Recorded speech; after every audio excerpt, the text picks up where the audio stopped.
E se o maior obstáculo entre você e uma vida mais plena for o que você imagina ser possível?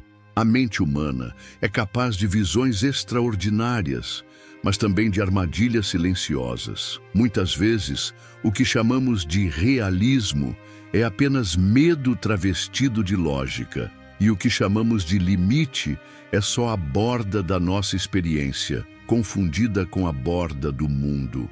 O problema não é sonhar demais, é sonhar pouco. É achar que você sabe como tudo funciona antes de tentar. É olhar para a vida com os mesmos mapas que desenharam seus medos, não suas possibilidades. Neste vídeo, vamos explorar como sua imaginação pode ser menos uma ponte e mais uma prisão. E como romper com o conhecido é muitas vezes o único jeito de se tornar quem você ainda nem consegue imaginar. Vivemos cercados de possibilidades, novos caminhos, novas escolhas, novas versões de nós mesmos. Tudo parece disponível e, no entanto, muitas vezes nos sentimos presos, travados, como se algo invisível impedisse nossos passos. Esse algo, muitas vezes, não está fora, está dentro e assume a forma do que imaginamos, mas mais do que isso, do que imaginamos que pode dar errado. A mente humana tem um talento trágico para construir catástrofes antes que a vida comece a acontecer. E o nome disso para Kierkegaard é angústia. Kierkegaard dizia que a angústia nasce da liberdade. Parece um paradoxo, e é. Quanto mais livre alguém é, mais assombrado ele se torna pelo peso de escolher.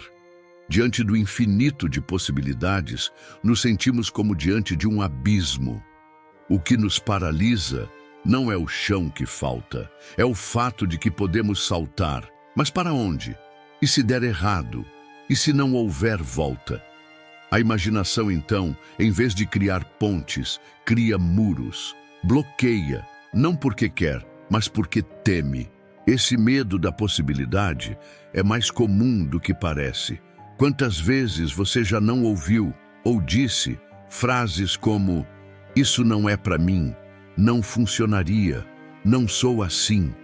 E quantas dessas afirmações realmente vinham de experiências reais? E quantas vinham de um filme mental que você mesmo escreveu, dirigiu e acreditou ser verdade? Criamos cenários tão detalhados do que pode dar errado que esquecemos de testar o que pode dar certo. A imaginação se torna uma prisão com celas decoradas pelos nossos próprios julgamentos. A grande questão é: você imagina com base no que viveu ou no que deseja viver? Muita gente só projeta o que conhece, mas o conhecido nem sempre é o melhor. O conhecido pode ser apenas o familiar, o suportável, o medíocre com o qual aprendemos a conviver. Kierkegaard propõe uma ruptura, o salto, um gesto sem garantias, sem mapa, sem rede. Um ato que não nasce da certeza, mas da decisão. O salto é a recusa em se limitar ao que a mente prevê. E sim, isso assusta. Saltar para o desconhecido exige coragem, mas mais do que isso, exige um novo uso da imaginação. Um uso que não se pergunta: e se der errado? Mas sim: e se for melhor do que tudo que eu consigo imaginar agora? Essa pergunta, simples e incômoda, abre uma fresta, e por essa fresta pode entrar uma vida nova. Não uma vida garantida, mas uma vida que vale a pena ser vivida. No fim das contas, a imaginação não é o problema. O problema é quando ela se alimenta apenas do passado e esquece que o futuro é feito também do que ainda não sabemos sonhar.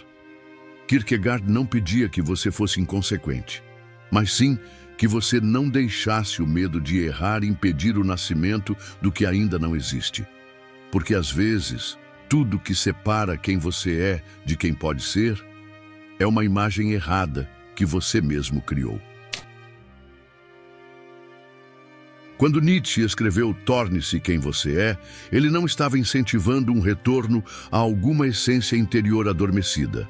Pelo contrário, estava apontando para algo radical: a ideia de que o eu não está dado, Ele é uma construção em aberto, e essa construção exige coragem para romper com tudo que nos molda de forma automática.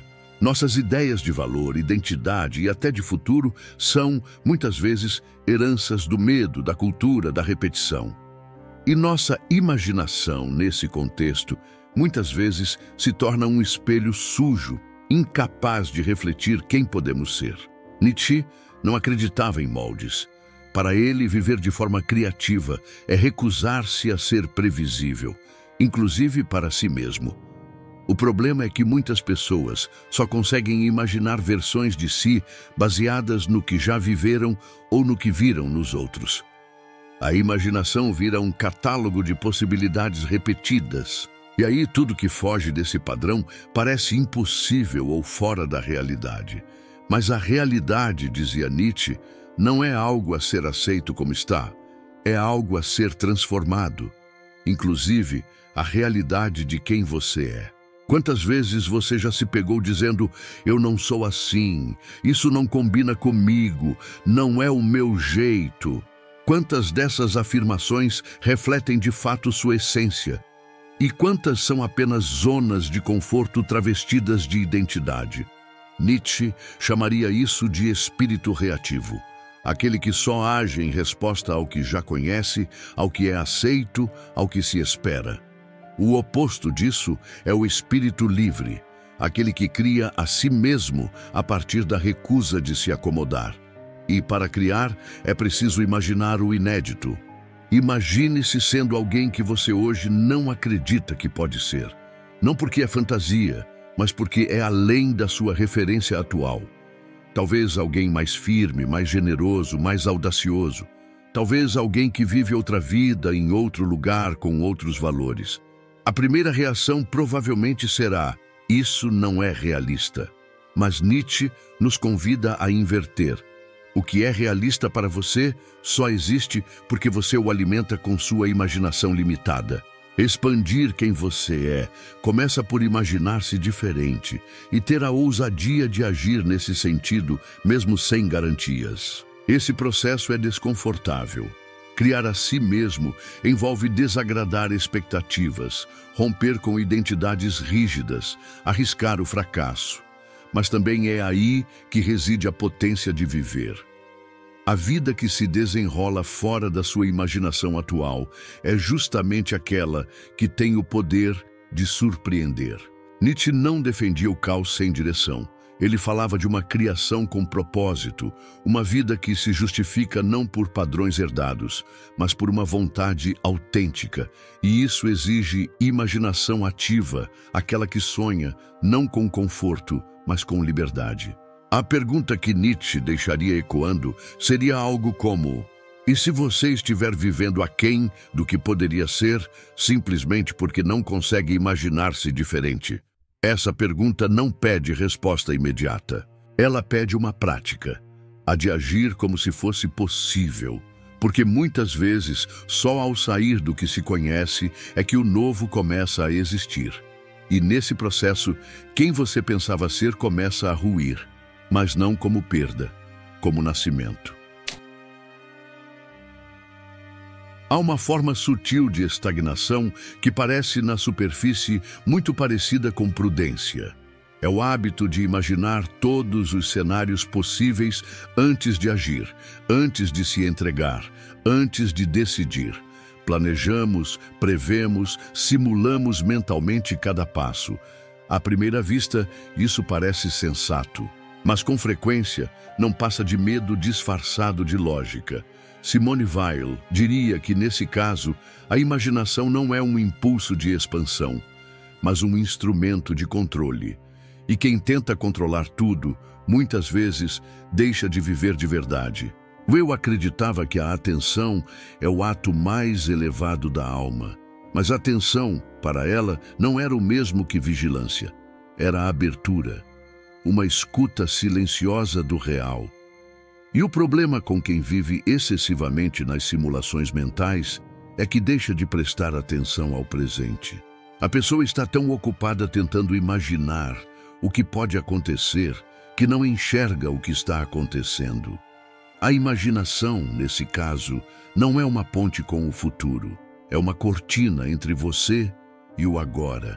O desejo de prever tudo pode ser paradoxalmente uma forma de evitar a transformação. Porque se eu imagino antes, controlo. Se controlo, não me entrego. E se não me entrego, não mudo. A vida real, ao contrário, acontece quando abrimos mão do controle. Quando aceitamos que não dá para prever tudo e que é justamente nisso que reside o mistério, a beleza, o aprendizado. Simone Weil chamava isso de atenção sem apego. Olhar para o mundo sem querer dobrá-lo às nossas ideias. Essa atenção desarmada exige humildade. Exige reconhecer que nossas projeções são pequenas demais para conter a grandeza do que pode acontecer. Ao tentar antecipar cada passo, muitas vezes limitamos as possibilidades àquilo que já conhecemos. A imaginação baseada no medo cria um mapa de um território já explorado, mas a vida verdadeira começa quando você pisa fora do mapa. Weil diria que isso exige uma espécie de vazio interior, a suspensão do ego, do saber, da necessidade de ter razão. Pense nas grandes mudanças da sua vida. Quantas delas você realmente previu? Quantas aconteceram do jeito que você havia imaginado?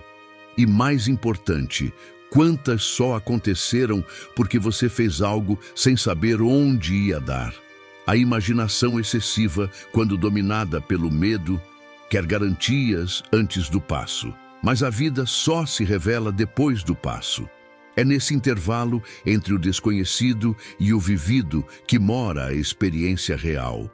E nenhuma projeção mental é capaz de substituí-la. Simone Weil nos lembra que o real é sempre maior que o previsto. Por isso, viver não é antecipar, é estar presente, disponível, atento. Isso não significa agir de forma irresponsável, mas significa aceitar que parte do caminho só se mostra quando você começa a andar. A imaginação deve servir à vida, não controlá-la. Quando conseguimos abrir mão da ilusão de controle, algo silenciosamente poderoso acontece. Deixamos de apenas pensar sobre a vida e começamos, enfim, a vivê-la. Se a imaginação pode ser uma prisão construída a partir do medo, ela também pode ser uma ponte para o inédito, o simbólico, o profundo. Para Gaston Bachelard, filósofo do imaginário, imaginar não é apenas fantasiar, é habitar possibilidades poéticas do mundo. Através de imagens, símbolos e metáforas, Bachelard via o pensamento como um processo criativo, capaz de dissolver a rigidez do real e construir sentidos novos. A imaginação, quando bem cultivada, não limita, amplia. Bachelard estudou os elementos da natureza: fogo, água, ar, terra, não como substâncias, mas como arquétipos de transformação. A água evoca a fluidez, o fogo, a paixão, a terra, a firmeza, o ar, a leveza. Ele mostrava como nossos mundos internos se expandem à medida que reconhecemos essas forças simbólicas. Isso nos ensina que viver com profundidade não é apenas fazer escolhas lógicas, mas também permitir-se sentir, evocar, sonhar. A imaginação rica em símbolos cria realidades mais amplas. No cotidiano, isso significa que você pode imaginar-se além do papel que está vivendo, que pode mudar a maneira como se relaciona com um problema, com um desafio, com uma dor. O que parece um fracasso pode ser uma ruína fértil. O que parece o fim pode ser um recomeço. A questão é, qual história você está contando a si mesmo sobre isso? Porque às vezes a mudança de vida começa com a mudança da narrativa, da metáfora que você usa para se compreender. Expandir a imaginação é também um ato de coragem. Exige sair da linguagem da escassez e entrar na linguagem da criação. Exige ver beleza onde há cansaço, possibilidade onde há rotina, reinvenção onde há perda. Para Bachelard, a casa não é só abrigo, é também universo. O fogo não é só calor, é também impulso vital. Se trouxermos essa sensibilidade simbólica para nossas vidas, cada experiência ganha novas camadas de significado. E a vida, que antes parecia estreita, se alarga. Isso não significa fugir da realidade. Significa encará-la com novas lentes.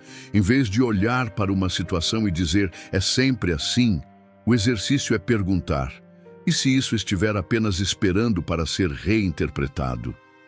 Não se trata de ilusão, mas de reconstrução. A imaginação não deve negar o real, mas transformá-lo poeticamente. Como o artista que, diante do caos, cria beleza, ou o pensador que, diante do limite, vislumbra o possível. No fundo, Bachelard nos convida a cultivar uma imaginação ativa, simbólica, criadora de sentido.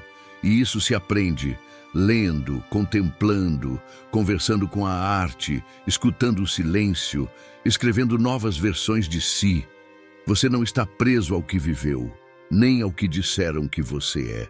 O mundo é vasto e sua mente pode ser também. Mas para isso é preciso coragem.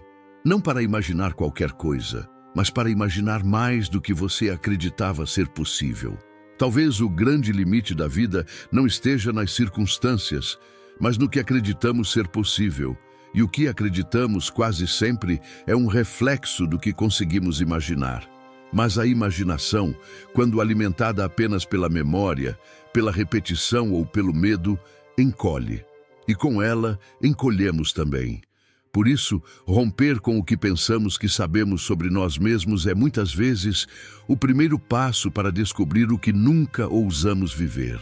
Vimos com Kierkegaard que é preciso saltar mesmo sem certezas.